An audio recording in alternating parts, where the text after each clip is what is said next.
Hello everyone, welcome to my YouTube channel. मैं हूँ विशाल और आज हम इस वीडियो में बात करेंगे कि पेटेंट क्या होता है, कौन सी इन्वेंशन में हमें पेटेंट मिलता है, कौन सी इन्वेंशन में हमें पेटेंट नहीं मिलता है, हिस्ट्री क्या है पेटेंट एक्ट 1970 की, और बड़े सारे मल्टीपल क्वेश्चन जो आपको एग्जाम में पूछे जाते हैं। और वीडियो को एंड तक ज़रूर देखना और अपने चैनल को सब्सक्राइब नहीं किया है तो सब्सक्राइब भी कर लेना। तो चलिए स्टार्ट करते हैं। तो पहले आपको मैं ले बाय लैंग्वेज में बता दूंगा कि पेटेंट क्या होता है।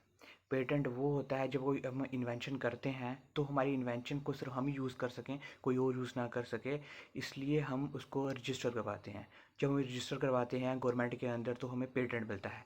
जो पेटेंट हमें प्रोटेक्ट करता है, कोई अदर उसको यूज़ ना कर सके, मतलब कि जो इन्वेंशन हमारी है सिर्फ हम ही यूज़ कर सकें 20 ईयर्स के लिए, ना कि कोई अदर यूज़ कर सके। अब बुक में क्या लिखा है वो समझते हैं। चलो देखते हैं बुक में क्या लिखा है। बुक में लिखा है it refers to a grant of some privileges property और authority made by the government or sovereign of the country to one or more individual. The instrument by which such grant is made is called patent. तो वही बात किया, अगर आप कोई invention करोगे तो आपको पेटेंट ग्रांट किया जाएगा, उसके और रजिस्टर करवाओगे तो पेटेंट ग्रांट किया जाएगा। जो जो पेटेंट ग्रांट किया जाएगा वो आपको प्रोटेक्शन ग्रांट करेगा, कि प्रोटेक्शन एक्स्ट्रा भी ग्रांट करेगा कि आपकी इन्वेंशन आप ही यूज़ कर सकते हो, कोई यूज़ नहीं कर सकता। और द जो टर्म पेटेंट है वो उसने स्टैट्यूटरी स्टेटस एक्वायर्ड कर लिया हमारे इंडिया में जब पेटेंट एक्ट 1970 आया था। तो पेटेंट अंडर द एक्ट मतलब कि जो पेटेंट है वो कौन देगा। Patent under the act is granted by the controller. मतलब कि जो कंट्रोलर होता है, जब हम पेटेंट मतलब कि पेटेंट के लिए अप्लाई करते हैं तो कंट्रोलर हमें पेटेंट देता है। वो दिया जाता है इन्वेंटर को, जिसने इन्वेंशन करी होगी उसको दिया जाता है for the period of 20 years तक। तो 20 ईयर्स तक उसके बाद एक्सक्लूसिव राइट है, वो पेटेंट को यूज़ कर सकता है, सेल कर सकता है, या किसी को लाइसेंस थोड़ी देर के लिए दे सकता है, या बिल्कुल ही सेल कर सकता है। जिस पर्सन को पेटेंट दिया जाता है, समझो कि मैंने इन्वेंशन करी, मुझे पेटेंट मिला, तो मुझे पेटेंटी कहा जाता है। अब मैं आपको अच्छे से समझने के लिए पेटेंट एक्ट की हिस्ट्री बता देता हूँ इस थोड़े से टाइम में। तो पहले नंबर, पेटेंट वर्ड कहाँ से है। द टर्म पेटेंट जो ड्राइव किया जाता है उसको लेटर पेटेंट से ड्राइव किया गया है। लेटर पेटेंट से ड्राइव किया है, जो कि यूज़ किया जाता था ब्रिटिश क्राउन के द्वारा। मतलब कि वो, जैसे कि अभी हमें पेटेंट मिलता है ना, वो उस टाइम पे लेटर पेटेंट दिया जाता है। जब कुछ किसी को प्रिविलेज देनी हो, किसी ने इन्वेंशन करी होगी, उसके राइट को प्रोटेक्ट करना हो ना, तो उसको लेटर पेटेंट के थ्रू प्रोटेक्ट किया जाता था। पर क्या हुआ 19th सेंचुरी में, क्या हुआ कि बड़ी सारी इन्वेंशन होने लगी और किसी की इन्वेंशन कोई चोरी ना कर दे, इसको मिस यूज़ ना कर ले, इसलिए जो कि ब्रिटिश रूलर थे इंडिया में, उन्होंने the Indian patent and design act लाया था 1911। इंडिया में जो पहला एक्ट था जो कि इन्वेंटर्स थे उनको प्रोटेक्ट करता था। After the independence many economical और पॉलिटिकल चेंजेस आई और उन्होंने कहा कि यो the patent and design, the Indian patent and design act 1911 है, जो सफिशिएंट नहीं है, इसलिए इसको चेंज करना चाहिए। उन्होंने 1948 में एक कमेटी बनाई जो कि इसको रिव्यू करेगी कि वो पेटेंट एक्ट अच्छा है या नहीं है।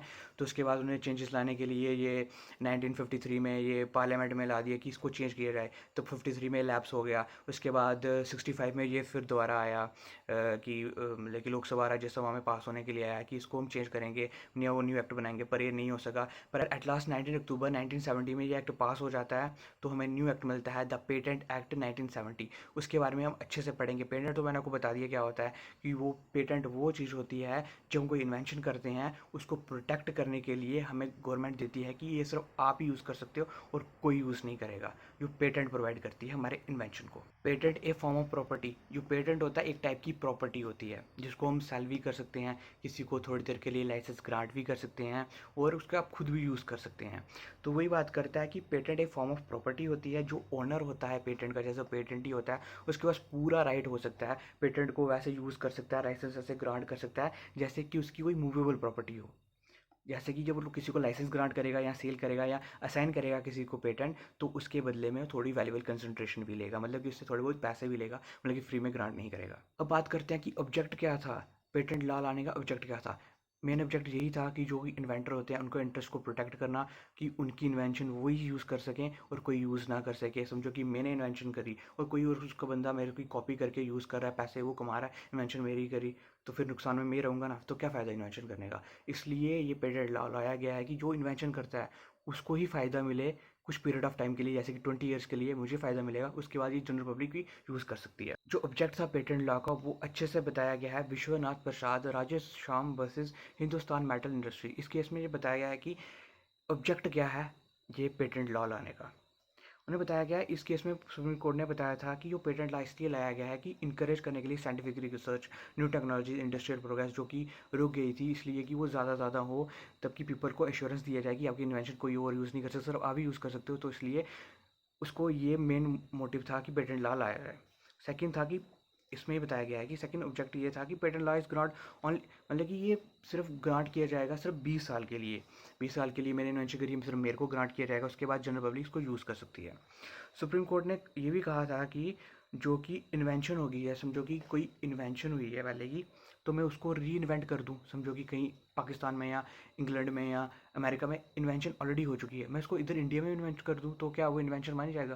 बोलते इन्वेंशन नहीं मानी जाएगी। इन्वेंशन होनी चाहिए, न्यू होनी चाहिए, यूज़फुल होनी चाहिए, नॉन ऑब्वियस होनी चाहिए, और मतलब कि वो इंडस्ट्रियल यूज़ के लिए होनी चाहिए। ये पूरा आगे समझाता हूँ क्या मतलब है इसका। फोर्थ बात करता है कि अगर कोई मेरे को पेटेंट मिला है तो उसको चैलेंज कर सकता है कोई भी थर्ड पर्सन कि ये मेरा पेटेंट चोरी किया है, तो उसको चैलेंज कर सकता है on the ground of infringement and revocation में। अब हम बात करेंगे पेटेंटेबल इन्वेंशन के बारे में। कौन सी इन्वेंशन को पेटेंट मिलता है, मतलब कि कौन सी इन्वेंशन को पेटेंट किया जाता है।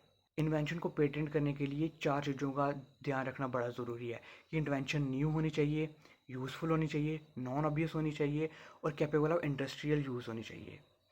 कहने का मतलब है कि इन्वेंशन न्यू होनी चाहिए, मतलब कि पहले उसके टाइप की कोई इन्वेंशन पहले कभी नहीं हुई होनी चाहिए। नॉन ऑब्वियस होनी चाहिए, नॉन ऑब्वियस का मतलब पूरा अच्छे से समझाता हूँ क्या होती है, मतलब कि यूज़फुल होनी चाहिए, मतलब कि सबके लिए यूज़फुल होनी चाहिए और इंडस्ट्री में भी यूज़फुल होनी चाहिए। फर्स्ट बात करते हैं न्यूनेस की, मतलब कि जो इन्वेंशन करी होनी चाहिए वो न्यू होनी चाहिए, उससे पहले वैसी इन्वेंशन कहीं भी नहीं करी होनी चाहिए, तभी आपको उस पर पेटेंट मिलेगा। एग्जांपल देते हैं कि यूएसए की एक कंपनी ने पेटेंट ले लिया यूएसए से टर्मरिक प्रोडक्ट्स पे। बोलते हैं कि ये प्रोडक्ट हमने, टर्मरिक प्रोडक्ट पे हम ही, सिर्फ हमारा ही हक है कि हम ही इन्वेंट करेंगे, मतलब ये हम ही यूज़ कर सकते हैं। पर Indian council of science and industrial research CSIR ने क्या किया, क्लेम किया कि जो टर्मरिक प्रोडक्ट्स हैं वो ऑलरेडी इंडिया में इसकी खोज की गई है, तो इंडियन ने पहले यूज़ करना सीखे है, और ये इसको आप पेटेंट नहीं दे सकते। तो ये बात यूएसए ने भी मानी, और उनकी जो उनको पेटेंट दिया गया था उसको रिवोक कर दिया।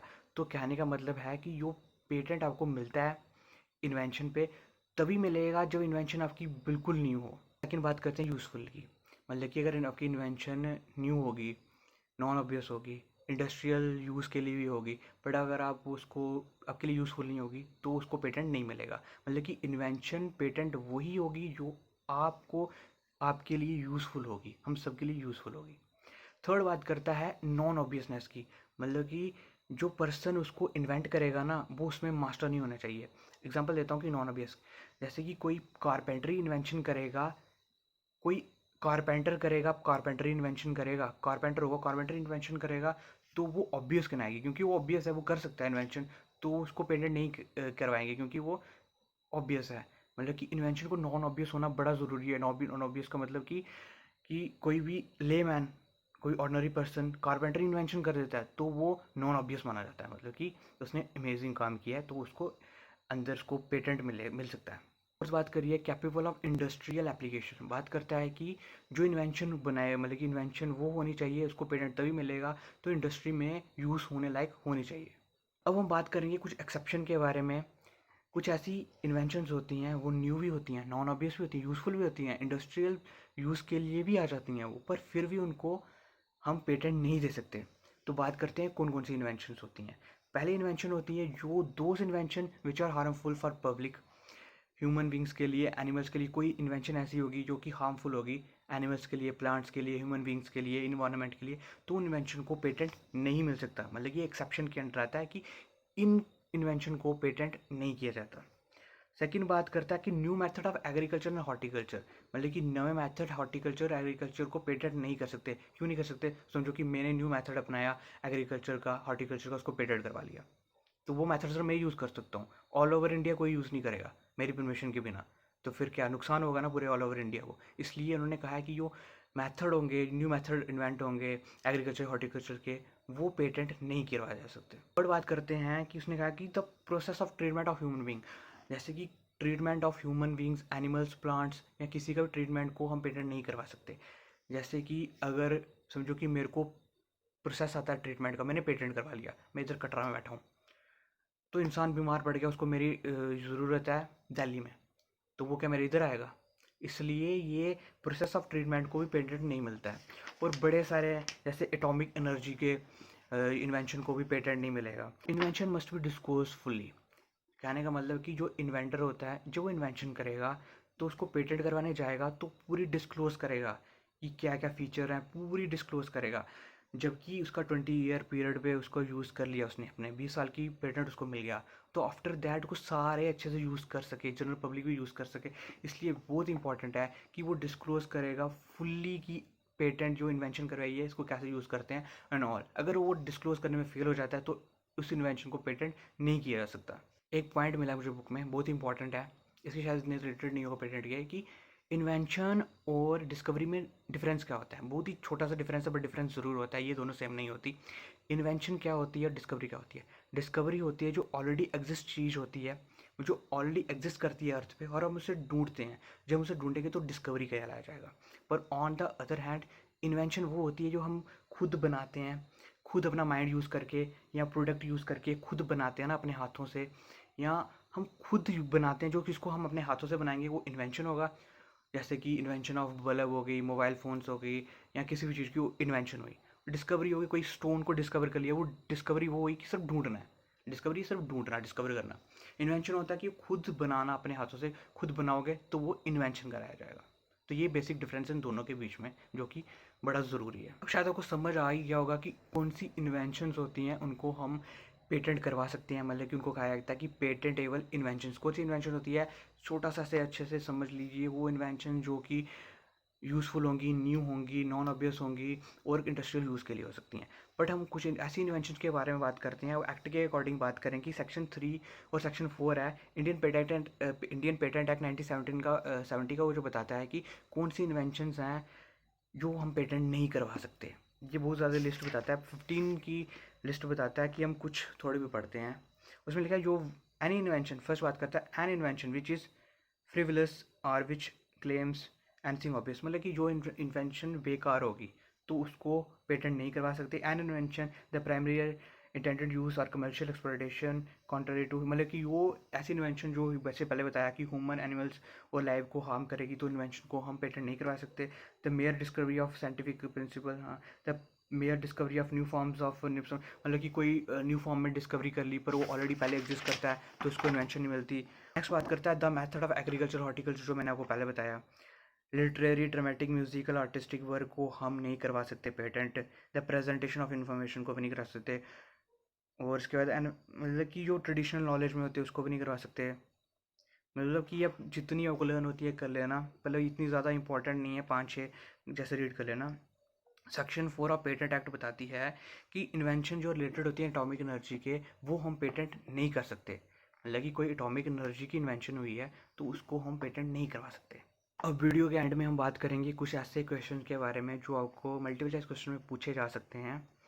तो पहला क्वेश्चन की बात करते हैं कि इन्वेंशंस और डिस्कवरी सेम होती हैं, आपको पूछा जा सकता है। तो जैसे मैंने आपको बताया, इन्वेंशन और डिस्कवरी सेम नहीं होती, उनमें डिफरेंस होता है। और बताया कि Indian patent and design act कब आया था, मतलब कि जो फर्स्ट इंडिया के लिए Indian patent and design act आया था 1911 में। और जो उसका सेकंड जो भी अप्लाई होता है वो तो इंडियन पेटेंट एक्ट 1970 अप्लाई होता है। और थर्ड बताते हैं कि कब इसको अप्लाई किया था, मतलब कि प्रेसिडेंट की असेंट कब मिली थी इस इंडियन पेटेंट एक्ट 1917 को, वो मिली थी 19 अक्टूबर 1970 में।